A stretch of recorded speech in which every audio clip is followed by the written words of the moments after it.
Má chị hả? Có cho thả cô. Có bao nhiêu cô à? Nhà.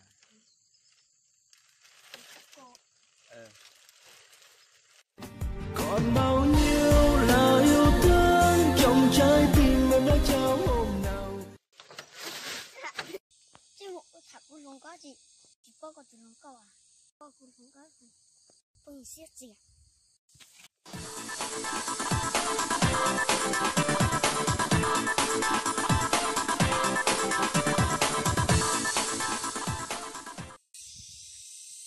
Con đi chim một con, không có.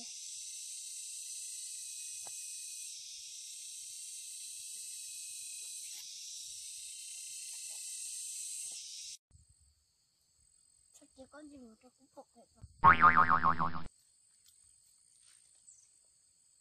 chim một số chạy rồi, ui chạy rồi.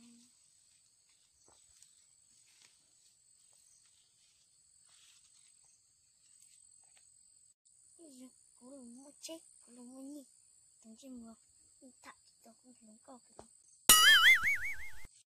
Chị thằng chim một chả cũng vọt tới luôn. Chỉ muốn thằng chim một chạy. Cô thích đi cô, con chim một tôi cũng phục cái này.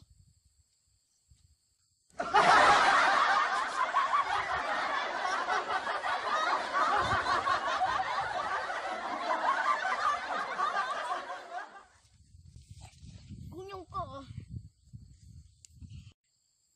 Giống con chỉ mới giống gì cả.